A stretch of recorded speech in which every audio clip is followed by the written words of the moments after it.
Salut à tous, c'est BizBiz. Alors aujourd'hui on se retrouve en compagnie de Rubinho et ça va être la deuxième vidéo sur le Ballon d'Or. Voilà pour ce prochain Ballon d'Or 2019.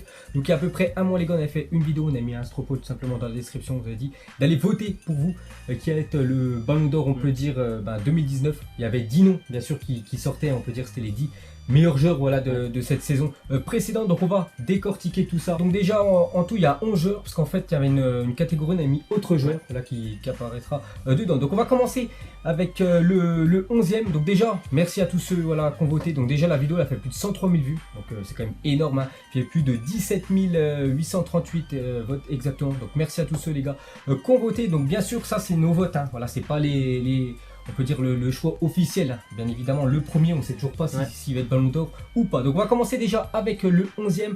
Sur les 17 000, enfin plus de 17 000 votes, il a récupéré 69 votes. Bon c'est pas beaucoup, hein. Donc c'est Raheem Sterling qui arrive 11e. Donc toi tu trouves que c'est logique qu'il termine, on peut dire, la dernière marche voilà, de ce classement? Moi je pense que c'est logique, malgré que je crois que c'est la meilleure saison de sa carrière l'année dernière. Les autres au-dessus ont remporté certainement beaucoup plus de trophées, ont été peut-être un peu plus décisifs, et pourtant il l'a été énormément, mais au-dessus c'est encore bien plus important que lui. Ouais, je suis du même avis que toi, c'est vrai qu'il a fait une belle saison Raheem Sterling, mais voilà, dessus il y a du très très lourd, il y a des joueurs voilà, qui méritent hein, bien évidemment leur place proche du podium, même sur le podium. On a oublié de dire aussi les critères, hein, bien sûr, c'est le palmarès, surtout collectif et individuel hein, qui rentre en jeu. Je crois qu'il y a aussi... je me souviens plus des autres, tu te souviens la classe, voilà, la classe, joueurs, le fair play, voilà, le fair play, il y a tout ça qui rentre hein, bien évidemment dans le Ballon d'Or, mais surtout le critère numéro 1 c'est le palmarès sur l'année voilà, précédente. Donc voilà, Sterling on l'a classé 11e. Ensuite le 10e sera Bernardo Silva avec 92 votes, seulement 0,52% des voix. Je trouve ça très peu quand même pour Bernardo Silva, que moi j'aurais vu beaucoup plus haut hein, quand même, parce qu'il a fait une saison quand même énorme hein. Déjà sur le territoire anglais, simplement il a tout remporté avec Manchester City. Voilà, il y a juste non, ils ont tout remporté hein, bien sûr. Ça.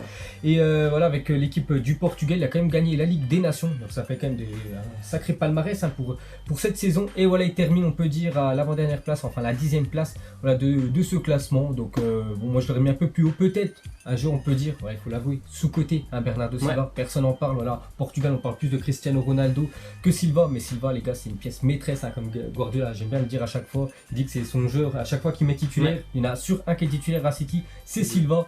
Et c'est vrai qu'à chaque fois qu'on le voit jouer hein, c'est un joueur merveilleux. Donc voilà, on l'a classé, enfin vous l'avez classé 10e. Ensuite le 9e, parle-nous du joueur. Eden Hazard qui termine 9e avec son récent transfert au Real Madrid.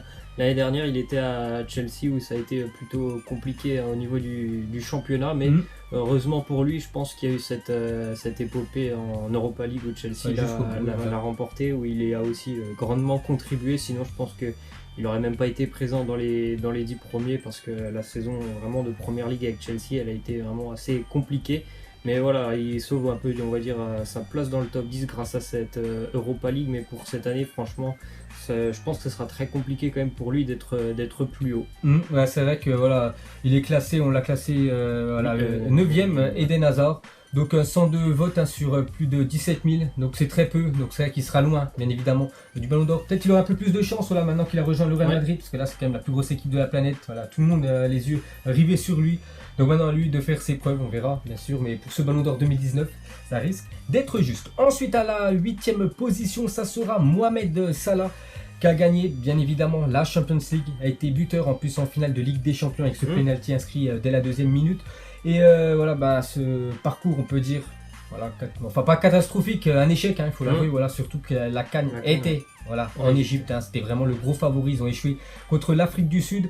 Donc on l'a classé 8e, Mohamed Salah. Bon, c'est vrai qu'il y a tellement de joueurs au-dessus, voilà, pour moi qui mérite mieux que Mohamed Salah, mais c'est très bien. Voilà, il retrouve encore une fois le top 10, hein, c'est un joueur de classe mondiale bien sûr Mohamed Salah, mais je pense pas qu'il aura ce Ballon d'Or 2019, t'as un truc à rajouter sur l'Égyptien? Non, pas vraiment. Ok, ensuite le 7e, qu'est-ce que t'en penses? Le gardien de Liverpool, qui lui aussi a remporté beaucoup de trophées hein, cette année. La Ligue des Champions, là aussi la Copa América avec la sélection brésilienne. Il y a eu pas mal de records aussi au niveau de la Première Ligue, au niveau des clean sheets. Donc pour un gardien, c'est à peu près là-dessus quand même qui peut être jugé aussi en termes de statistiques. Donc c'est une 7e place pour lui, et je m'attendais quand même un petit peu mieux, parce que je pense qu'on peut aussi essayer des fois de récompenser les gardiens, et je trouve que c'est quand même 7, c'est pas terrible non plus, alors qu'il a quand même remporté deux trophées majeurs. Majeur. La Ligue des Champions et la Copa, c'est les plus gros trophées qu'il pourrait disputer. Dommage qu'il n'a pas eu cette première ligue. Mais bon, voilà, c'est tout simplement c'est un gardien. C'est pour ça qu'il est classé aussi loin, tout simplement. Il devrait faire, je pense, voilà, un gant d'or, pour appeler ça tout simplement, récompenser le meilleur gardien de la planète. Mais sinon, au niveau ballon d'or, à chaque fois, on va regarder plus les joueurs qui mettent des buts, plus les joueurs qui font du spectacle là, que les gardiens. C'est vraiment dommage, parce que ce serait une belle place, parce que vous l'avez classé quand même 7ème Alisson. Voilà, avec les trophées qu'il a gagnés, normalement, ça aurait été un joueur, un attaquant, même un milieu de terrain, il serait certainement dans les 2 premiers. Mais non, voilà, c'est comme ça, c'est un gardien, c'est dommage, mais il a fait vraiment une saison magnifique. Ensuite, en 6ème position, donc c'est un Français avec 252 votes sur plus de 17 000. Donc c'est Kylian Mbappé. Voilà, vous avez mis Mbappé. Donc les critères, c'est palmarès, on peut dire collectif. Donc c'est néant. Bon, c'est pas néant, il y a juste je veux dire, voilà, la Ligue 1 voilà, du PSG. Mais bon, on savait déjà depuis longtemps, ils avaient 30 points d'avance à un moment de l'année. Mais c'est surtout qu'il a marqué beaucoup de buts. Il termine 2ème des meilleurs buteurs de la saison. Voilà, derrière Lionel Messi qui a obtenu le soulier d'or. Donc c'est peut-être pour ça. Puis peut-être qu'il y a beaucoup de Français aussi qui votent. Donc ils aiment soutenir bien évidemment les Français. Donc voilà, Kylian Mbappé classé 6ème. Donc rien à rajouter sur le joueur français. Ce ne sera pas pour lui le ballon d'or. Il le gagnera, j'en suis un jour. Voilà, ce ballon d'or là, quand il arrivera peut-être à gagner la Ligue des Champions, il sera décisif dans les matchs très importants.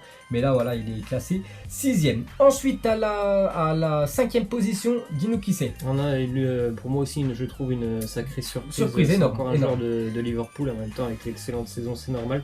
Et c'est le défenseur néerlandais Virgil van Dijk qu'on retrouve en 5ème position, qui lui aussi a remporté donc, cette Ligue des Champions, qui a fait un très joli parcours avec les Pays-Bas lors de la Ligue des Nations.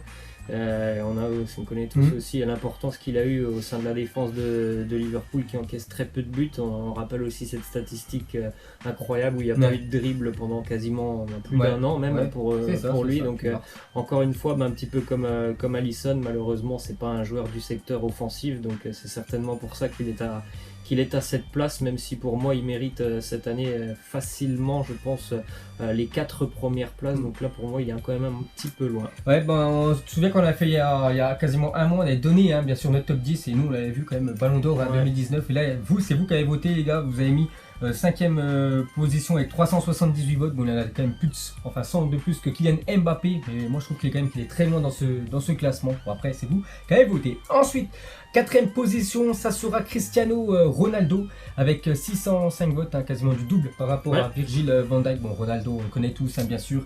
L'année dernière il a échoué, il est arrivé, je me souviens plus, il était sur le podium, je crois CR7, c'était Modric qui a remporté. Mais voilà, Ronaldo, il a déjà remporté 5 ballons d'or. Cette année, ça m'étonnerait quand même qu'il remporte le ballon d'or, parce que quand même des joueurs qui méritent plus que lui, dont Virgil van Dijk, par rapport à ce classement qui termine derrière lui, il mérite plus. Donc voilà, Cristiano Ronaldo, c'est CR7, il peut débloquer à chaque fois une situation. Regarde le triplé qu'il a marqué contre l'Atlético, quand la Juve avait perdu 2-0. Voilà, c'est lui qui a qualifié tout seul cette équipe de la Juve. Il a gagné aussi la Ligue des Nations, il met un triplé en demi-finale contre la Suisse. Donc voilà, Cristiano Ronaldo, c'est CR7, il n'y a rien à rajouter, donc vous l'avez classé 4ème. Ensuite, 3ème position, donc on avait mis 10 joueurs et on avait mis une rubrique autres joueurs. Peut-être qu'il y a des joueurs que vous pensiez, c'est pas des autres noms. Et vous l'avez classé quand même 3ème avec 630 votes. Donc pour moi, je suis vraiment surpris parce que les 10 joueurs quand même qu'on a donné, pour moi, c'est les 10 favoris. Je vois pas d'autres joueurs qui pourraient remporter ce ballon d'or. Peut-être Riyad Mahrez, peut-être qu'il y a beaucoup d'Algériens qui ont voté pour Riyad Mahrez, qui a gagné quand même là. Il a gagné avec City comme Silva, tu vois. Puis avec l'Algérie. Je sais pas, il y a quel autre joueur, Griezmann. Non, Griezmann, il mérite pas du tout quand même d'être dans ce top 10. Même dans le top 10, il mérite pas Antoine Griezmann. Donc vous avez classé quand même autre joueur, classé 3ème. Bon, après, c'est un gros panel de joueurs, mais je sais pas c'est qui ces joueurs. Vous mettrez en commentaire parce qu'il y a eu plus de 630 votes. Voilà les gens qui ont voté pour autre joueur. Vous voyez qui en fait. 3ème place de ce ballon d'or. Voilà. Ensuite les gars, on va passer à la fin, bien évidemment, les 2 dernières places. On va commencer avec le deuxième, parle-nous du deuxième. Lionel Messi qui termine 2ème pour vous. Avec 1400 votes. 1500 votes pour Messi, qui on rappelle donc, a été sacré soulier d'or cette saison avec je crois à peu près 50 buts il me semble. J'ai plus trop les chiffres en tête. Exact, c'est ça. Mais encore une fois une année incroyable pour lui. Malheureusement il n'y a pas de trophée non plus avec l'Argentine, il n'y a pas de trophée. Hormis la Liga, bon, la Liga c'est quasiment tous les ans le Barça qui la remporte, donc c'est très bien. À chaque fois, même on a les déclarations de Messi avant la saison, L'objectif du Barça, c'est la Ligue des Champions. Il y a eu encore un échec retentissant. Mais malgré tout, je pense que cette année, par exemple, il a beaucoup plus de chances, par exemple, que l'année dernière. Exact. Par rapport à Cristiano Ronaldo, notamment, je pense qu'il n'y a pas eu photo pour moi cette année. Messi a été beaucoup plus important. Après, il faut vous rappeler, Ronaldo a changé de club. Il y a beaucoup de choses contre Ronaldo, on va dire. Mais pour moi, cette année, il a plus de chances de remporter le Ballon d'Or. Ok, donc voilà, Lionel Messi classé deuxième avec plus de quasiment 800 votes de plus que le troisième position, autre joueur, un panel de pas mal de joueurs. Donc voilà, Messi vous l'avez classé deuxième. Et en première position, bon, là il a complètement écrasé la concurrence, plus de 78%, donc plus de sur les 17 000 votes, à peu près plus de 17 000 qui ont voté quand même pour tout simplement Sadio Mané. Je sais pas, tout simplement, je pense, pour le lien a dû tourner peut-être sur Twitter, peut-être il y a beaucoup de supporters de Liverpool ou je sais pas, peut-être des Sénégalais qui me regardent, qui ont voté pour Sadio Mané, mais là voilà, il y a plus de 75%, donc 3 personnes sur 4 ont voté pour Mané. C'est vrai qu'il mérite, on l'avait classé je crois deuxième le dernier coup, 2 ou 3e.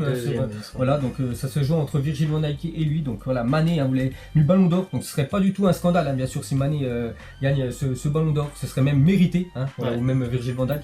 Donc voilà, Mané, on le sait tous, c'est un joueur moi vraiment que j'apprécie voir avec Liverpool. Vous avez bien vu, c'est lui déjà qui obtient le penalty au bout de 2 minutes de jeu, puis même à chaque fois il est très bon Sadio Mané. Et avec l'équipe du Sénégal, dommage, vraiment je pense qu'il aurait eu cette CAN 2019. Je pense que ça aurait été lui sûr à 100%, là il n'y aurait plus de débat, mais bon là il y a quand même quelques débats. Mais voilà, vous l'avez classé avec plus de 75% des votes, c'est quand même incroyable, t'as tout qu'à rajouter sur ce score incroyable. C'est une victoire là sans appel, rien à dire là. C'est des scores assez impressionnants, c'est pour ça aussi que je pense qu'il y a eu peut-être des petits favoritismes on va dire de la part des supporters de Liverpool ou de supporters sénégalais, mais en même temps il serait pas un vol, il faut dire. Voilà, il sera certainement sur le podium. Donc voilà les gars, la fin de cette vidéo Ballon d'Or 2019. Donc pour nous le classement ça serait enfin pour vous plutôt, ce serait Sadio Mané Ballon d'Or, Lionel Messi deuxième, on va dire Cristiano Ronaldo, on va pas mettre autre joueur parce que voilà on sait pas qui c'est, vous mettrez tout ça en commentaire. On va mettre CR7 troisième position, Virgil van Dijk quatrième. Donc voilà pour vous votre classement, vous mettrez les gars votre ressenti en commentaire. Donc peut-être on refera une vidéo Ballon d'Or, donc voilà le Ballon d'Or ça sera en décembre. On fera peut-être juste un mois avant, donc là pendant 2-3 mois voilà on va plus en parler bien sûr. Donc pour vous les gars c'est Sadio Mané. Voilà les gars, la fin de cette vidéo. Si ça vous a plu, un petit like et nous on se retrouve pour la prochaine. Ciao.